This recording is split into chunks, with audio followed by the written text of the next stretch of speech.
We've worked on Disney films like Artemis Fowl, where we provided landscape scanning and aerial filming services. Yeah. So what that involves is scanning large landscapes with drones, Lidar and Photogrammetry, Yeah. and then recreating those landscapes in 3D Mhm. using a process called photogrammetry.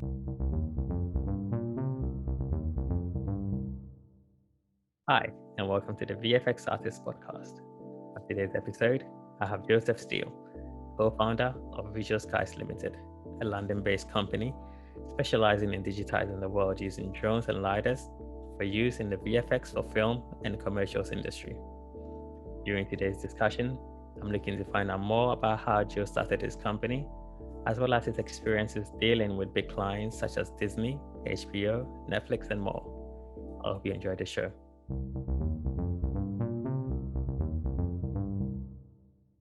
Welcome to the show. I've wanted to have you on the show for quite some time. Firstly, because we've known each other for quite some time, because we did the same animation course between 2008 and 2011. But then, like many from our course, after graduation, I went out looking for work in the industry. But then you have actually recently you stayed on to do your master's, which I was quite surprised about. And then eventually you went on to do a bit of teaching. I think you did a bit of teaching, if I'm right. Yeah, that's right. Yeah, before you went on to working a bit on the industry and then eventually starting your company. So yeah, it's this journey that basically I'm curious about and I want to learn more about. So if you don't mind, is it possible for you to introduce yourself and tell us what you do? Yeah, absolutely. My name's Joseph Steele. I co-run Visualskies. We are a collection of studios providing 3D scanning services across a range of sectors. That sort of range varies from survey work for the Houses of Parliament to cyber scanning work for feature films and app development. Okay. Was that good enough? Yeah, I mean, I can elaborate a bit more. Yeah, that's it. Yeah, if that's okay. So some of the stuff that we've worked on, well, recently, I can't tell you about anything we're working on, unfortunately. Yeah, no, that's fine. But it's some of the stuff we're doing at the moment is the most exciting stuff we've ever done, which is like really, really cool. Yeah. We've really come out of lockdown on a good side. Mm-hmm. But we've worked on Disney films like Artemis Fowl, where we provided landscape scanning and aerial filming services. Yeah. So what that involves is scanning large landscapes with drones, Lidar and Photogrammetry, and then recreating those landscapes in 3D using a process called photogrammetry. Yeah. And then whilst we're on those locations, we're also filming aerial drone shots of, for example, approaching the beach from sea, flying out to sea, filming water shots. And actually for Artemis Fowl, we were pushing the drone further and faster than we've ever flown before. And in the most crazy conditions. We were, for example, flying off the northern coast of Ireland in like weather which you could barely stand up in. Yeah. But we were flying the drone, like that's where the shots that they wanted to get were crazy stormy weather, and so we were launching the drone off the north coast, not knowing whether it would come back, but it did every time, which was quite cool. And so that's Artemis Fowl. And then we've also worked for HBO's The Watchmen, where we provided very similar services. We did some cyber scans of Cristiano Ronaldo a few months ago in Turin. That was just before the latest lockdown.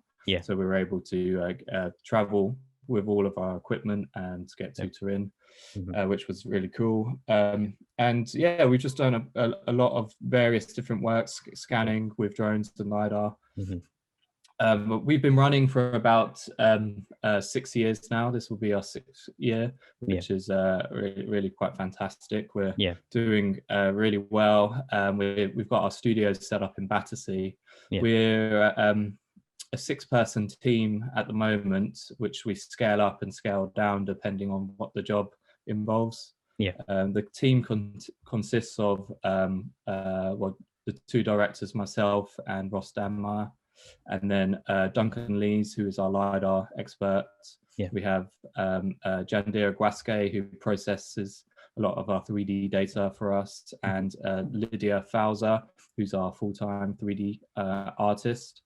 She optimizes all of the data we do, and we provide a lot of our data does need optimizing quite heavily, because recently we've developed a scouting tool called VS Scout, which has been well received by the film industry. Broadcast Magazine did a piece on us about almost a year ago now, actually. Wow, it seems like a crazy long time ago.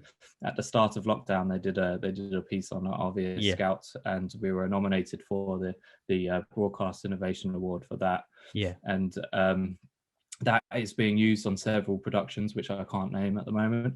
But it's really exciting, because it's almost a shift in the way we provide our work. Instead of providing, dense 3D scan data for VFX departments to use, we're providing optimized data, almost like a virtual art department, so that the producer, VFX supervisor, director can start building and blocking out shots using our iPads from the start of production, basically. I was curious about your vision, like what your vision was when you started your company, and how relevant that vision is now.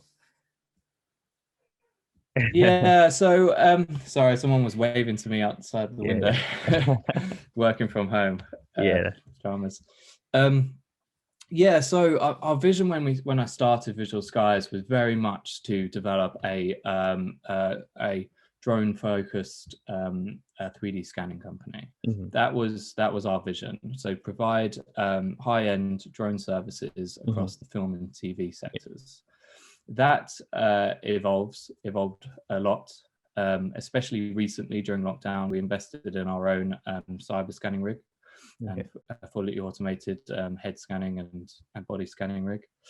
And we also realized that we had to do something which other drone companies don't do. And so that's why we developed VS Scout for the film industry, to provide a more end-to-end service, rather than there being, drone data, landscape data, and then provide it straight to the post house.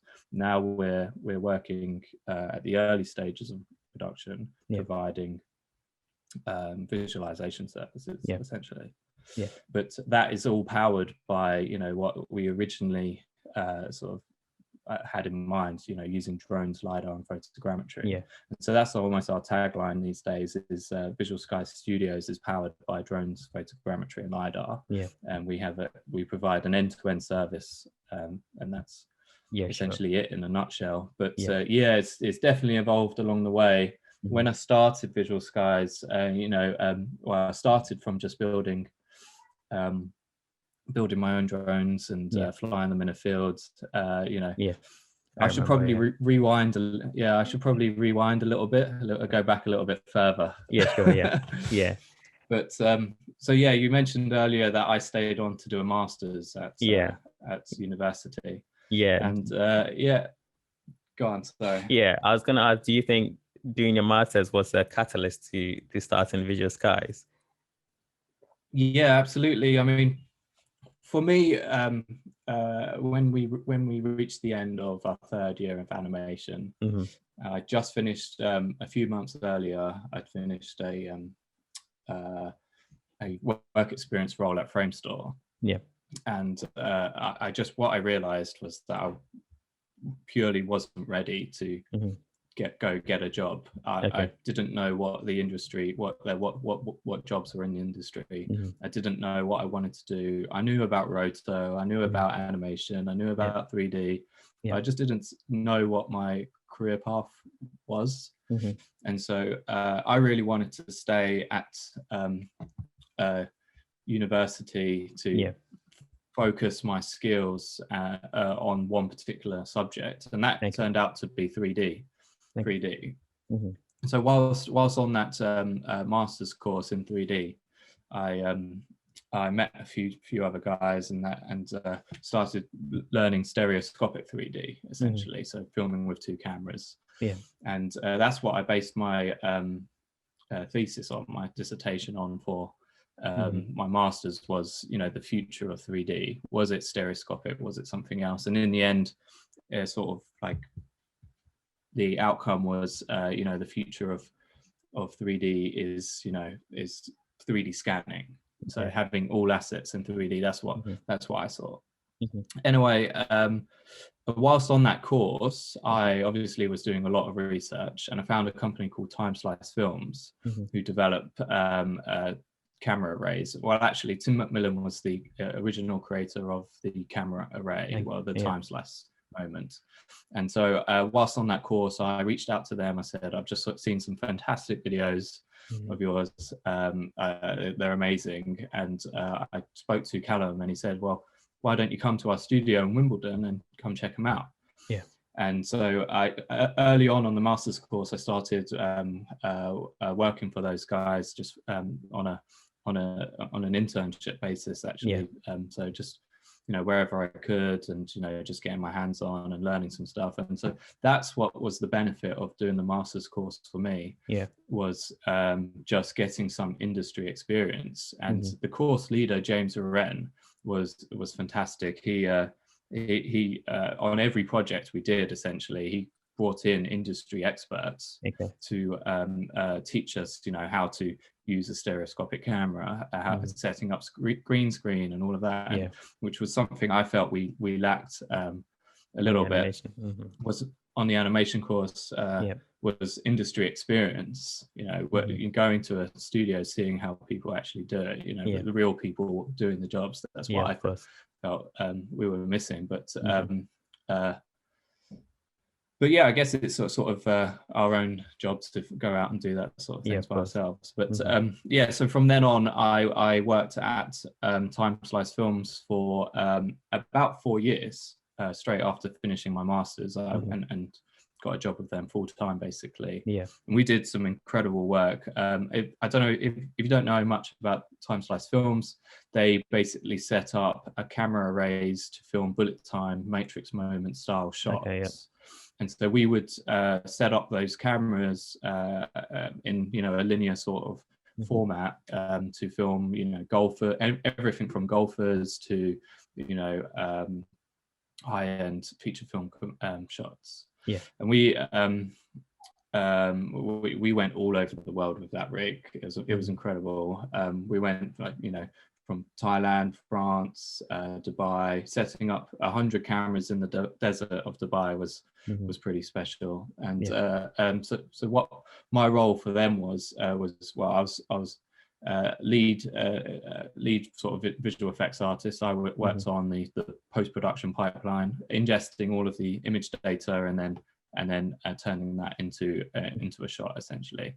And whilst working there towards the end, instead of setting up the cameras in a linear format, we started to set the cameras up in a caged style format to capture 3D moments, a moment in time, but in 3D.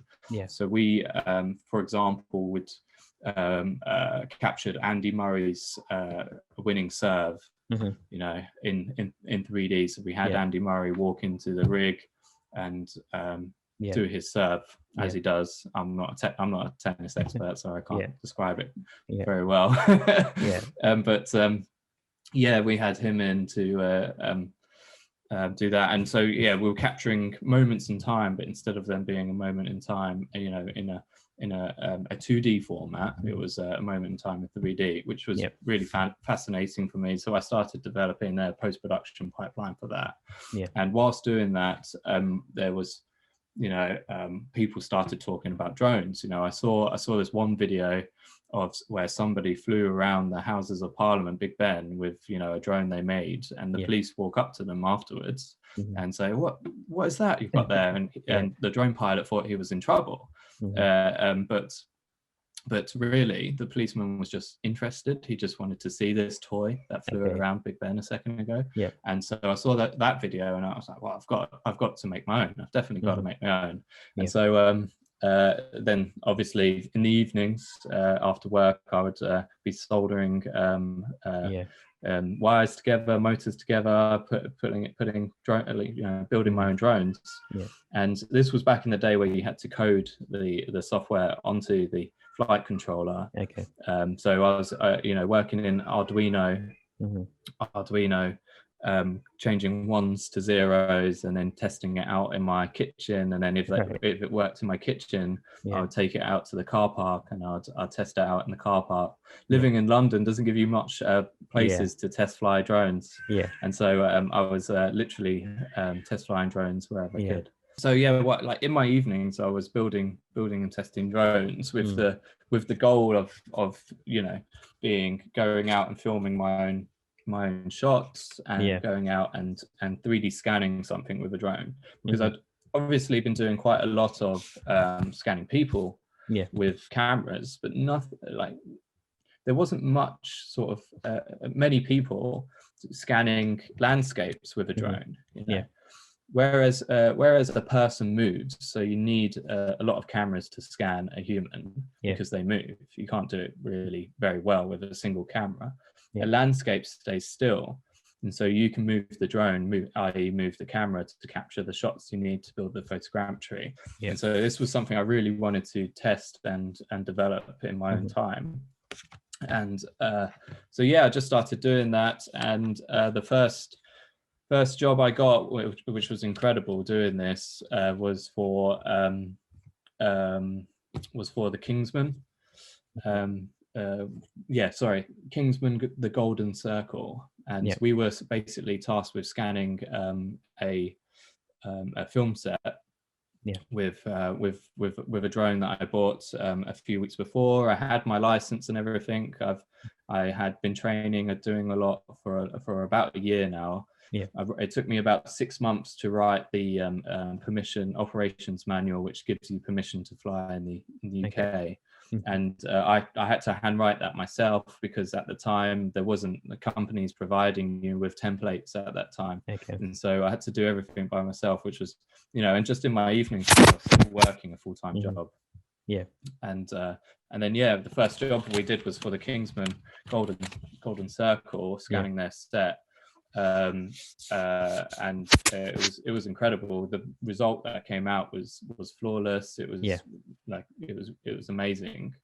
And so that really gave me the motivation to go out and start doing this full time by myself. So I left my full-time job and started a business. That's interesting. I've just got a quick question about for Visualskies, just because you work directly on the client side, due to the nature of your job.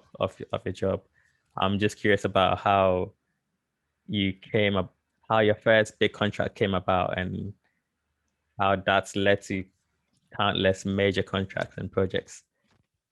That is the hardest part of my job, is meeting the right people and finding out who the right person is, and then getting jobs off the back of that. But in our industry, it is 100% about who you know, not about what you know.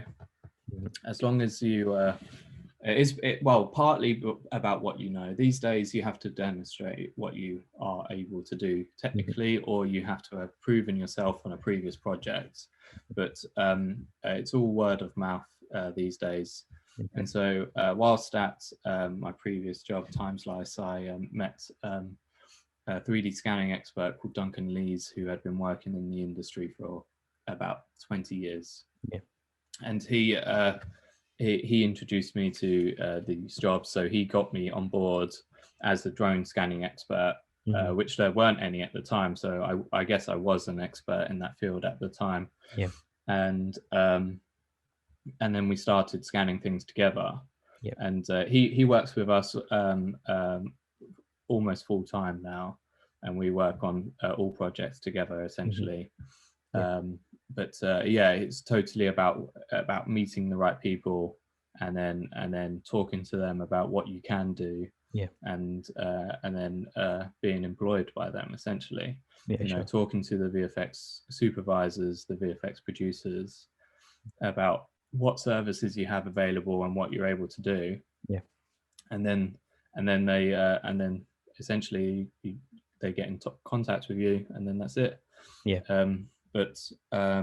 Yeah, that is easily the hardest part and most stressful part of my job. Yeah. Is getting those jobs, getting the contracts, and making sure that we all have work to do. Yeah, of course. Is the hardest part. Going out and flying drones, oh my gosh, I'll do that any day of the week. Yeah. You know, that's the not stressful, the least stressful side. Yeah. But getting jobs and making sure that they're going to happen.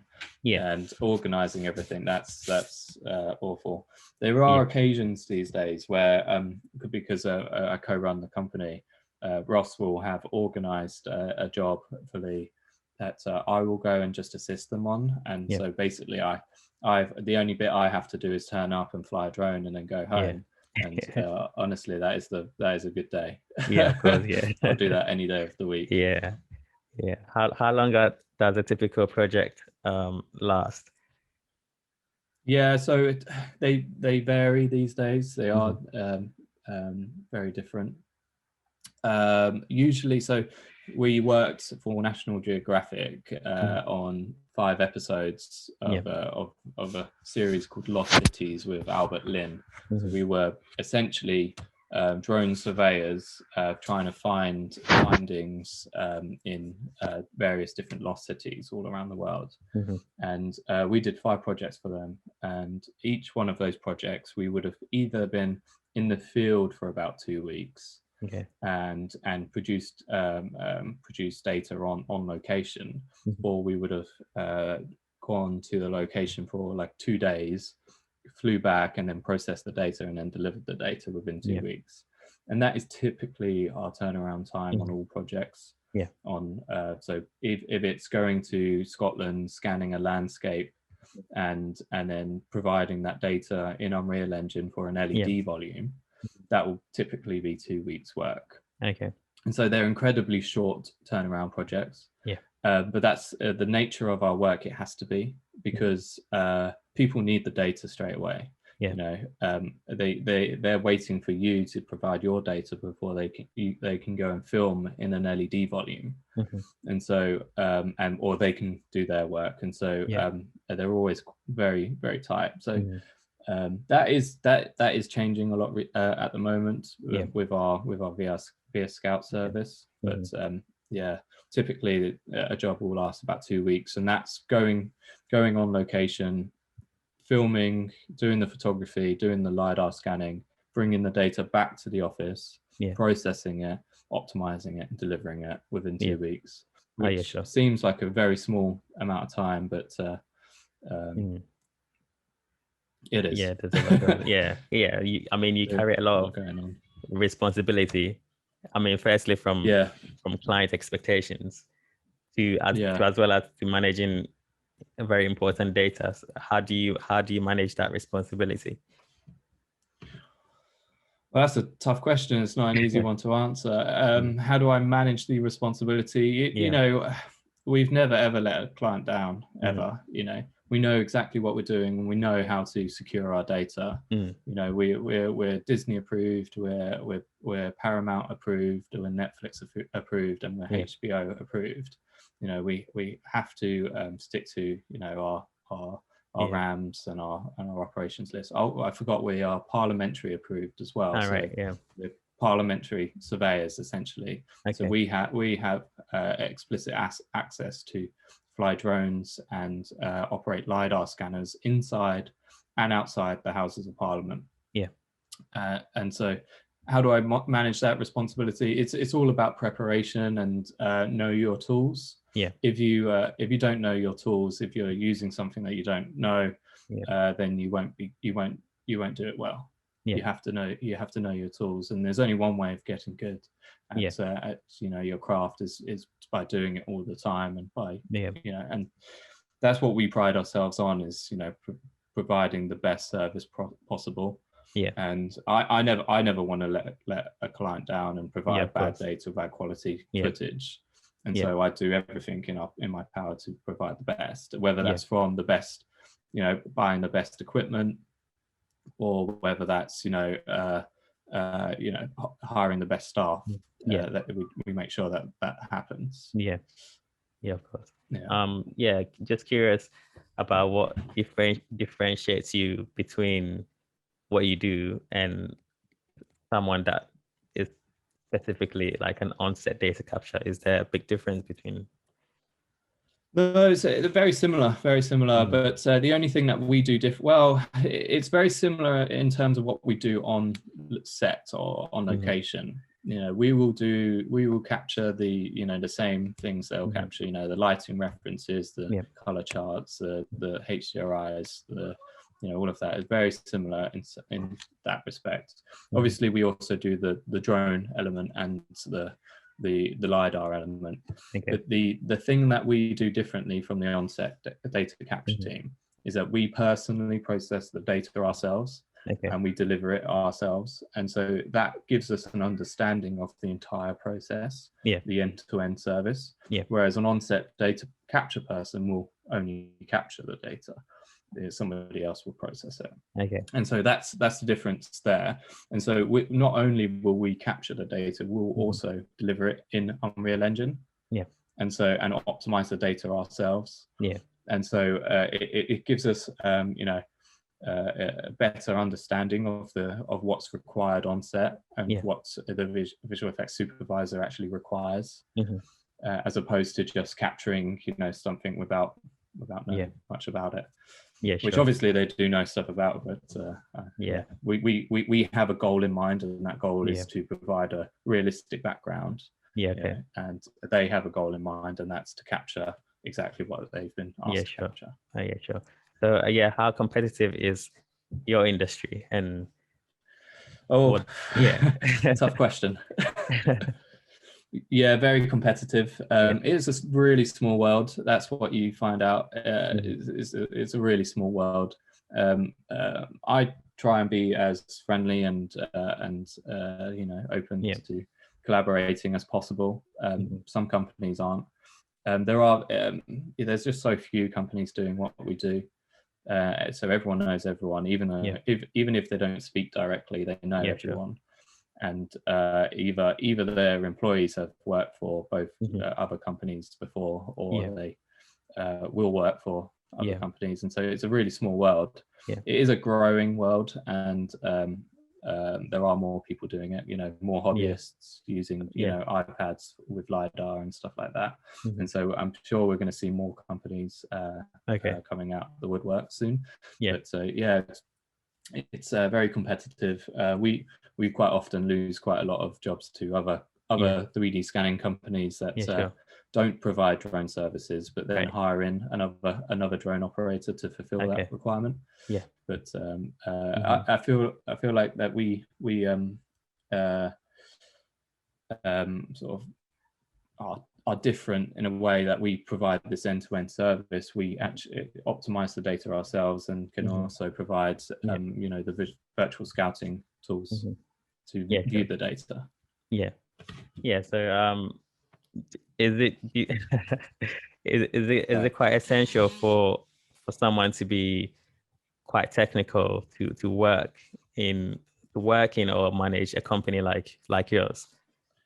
Because I mean, you seem to be quite technical. You're quite hands-on. It's essential. It's essential. There's no two ways about it. The only other way if you didn't want to be technical, you'd have to employ people who were. Right. And so, and then by doing that, you wouldn't understand the process.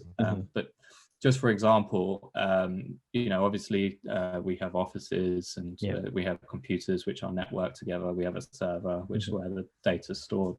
We to get approved by various vendors, we have to have security audits. So where they, you know, have a look at our systems, where we store our files, you know, what we do with them after, you know, when the day is done. And so I take those calls. I do the security auditing myself, and I do that so I know actually what's going on. And I find it's the best way to do it. Other companies would obviously employ people to set up that for them, but it's good. I find it's good to know about these things, you know, to be able to provide the best protection possible. And obviously, I do hire people, you know, on some occasions to set up things, but it's best to. But I like to get quite hands-on with that, so I understand what's going on rather than just like know it's going on. I'd like to understand what's going on. Of course. How capital intensive is it when starting a business like yours? Capital intensive? Oh, okay. So that's a really good question, because we started the company Visualskies. I'm going to tell you something that probably nobody else knows. With £1,500. Right. That was our initial investment into Visualskies, and that bought us the drone equipment. There was obviously like various other investments before that into, you know, like the drones I built and stuff, but I was doing that as a hobby anyway, so I don't count that. The first drone we bought to start doing jobs was the Phantom 3 Professional, and the bundle kit was £1,500. After buying that, we then had about I think it was a £1,200, another £1,200 investment to make to get the license. But so that was our initial investment. So very, very minimal. That quickly changed. Very quickly changed. Once we started doing jobs, and once we started, you know, needing an office space, needing space to store the equipment, buying more drones, having more batteries, flying around the world, having a lot of data, you know, storing the data in the cloud. Once you start doing that, things start getting very, very expensive, and more recently even more expensive than it was before, when we've invested in our cyber scanning rig of 100 cameras. I think that got really expensive. Of course. What's been your best show to date? My best job to date? My best job today, there's quite a few actually of my best jobs. But my most memorable moment on a job was when we were flying drones, lidar attached to a drone at 4,000 meters altitude in Peru, where it was. We were so high up in the Andes that it was hard to breathe, and so carrying our equipment across the mountains was very tough. We had donkeys and horseback to help us carry stuff. But I just finished my day's scanning. It was about 4 or 5 p.m. The sun was going down. It was at sunset. It was my 30th birthday, and the chefs who were looking after us, who had a kitchen in a tent, and the rest of the crew carried a cake up the mountain and wished me happy birthday at the top of the mountain in Peru. You know, making a cake in a tent without an oven is just impressive by itself, and then carrying it up to me as I landed the drone, it was like a really special moment. And I was really grateful for the crew, Tambo Films and Czechwa Trex, who provided that, who wished me happy birthday. They really didn't have to go out of their way to wish somebody they just met 2 days ago happy birthday, but that made it so special. And the job was incredible as it was. the people in Peru are like the most incredible people ever. And the local production company who was looking after us whilst we were doing the scanning was just incredible. Tambo Films. And they just made the job so special. You know, these jobs are really, really hard to do. You know, you're physically trained, and flying a drone, even though you know it's quite a simple task, mentally it's really tasking. I get really quite trained after flying a drone all day. And when you're flying for scanning purposes, you essentially have to fly all day long. You don't have time to, you know. You're not filming one shot and then landing, reviewing the shot, and then doing it again. You're scanning an entire landscape, which normally is much larger than you're able to do in the period of time that you've got allocated to you. Because, well, you know, time is money, and every day you're there is costing somebody the production money. And so yeah. Do you think do you think eventually you might be able to automate the flying? I mean, we can automate the flying right now. Well, to a certain extent, we can automate it where, you know, you pre-plan a flight and you send the drone off, and it will do a scanner grid style pattern, and then it will land, and then you'll review the data and make sure it's correct. But there's a lot of circumstances where that's not safe to do. And drones obviously have you know, obstacle avoidance these days. They're able to see a tree and avoid it, but what if that fails? You know, and so most of the time, 99% of the time, we will fly manually, or at least be flying with the automatic pass and be watching it the whole way through, and so we can take over. Of course. There have been a few hairy moments with the automatic flight thing, and so we tend not to use it so much, but it works fantastically these days. But it's quite scary, especially at 4,000 meters altitude, where the air's so thin that the drone flight time was reduced by half, and we had to attach special props which had an extra thickness to them, which were basically an increased pitch angle. To deal with the thin air at that altitude. And so flying off the edge of the cliff, there was a 1,000 meter sheer drop. And so I didn't really want to leave a computer to decide whether to land or not. Because if it was landing off the edge there, it would have gone down 1,000 meters, and we would never have seen our drone and Lidar scanner again. And in the air, that drone is 100,000 pounds. And so I didn't fancy like doing that. Of course. Makes sense. Cool. Just my last question. What advice would you give to anyone looking to start or work for a company like yours? What advice? So just be willing to get involved and willing to learn. You know, when I left university, I thought I knew everything. And what I soon learned was that I didn't know anything. And so as long as you're willing to learn and willing to get involved with, you know, wherever you can, that will be really well received. And so that's, you know, the only way to do things these days is to get, you know, your hands dirty and get involved. And so that's my advice. We are actually looking for employees at the moment. So if you're interested, get in touch. hello@visualskies.com. Awesome. Thanks a lot, Joe. Thanks so much for your time and sharing your journey. And it's very interesting. I hope it's been I hope it's been good. Hope I described it well. Definitely. I've learned a lot from it. I mean, it's been a long journey, but and we're still going. It's never ending, this journey. We're always evolving, we're always changing, we're always adapting, and it's a crazy world at the moment. Lockdown and everything. But, of course. It's good because it looks like you keep growing from stage to stage. So it's impressive. I sort of. Oh, thanks, man.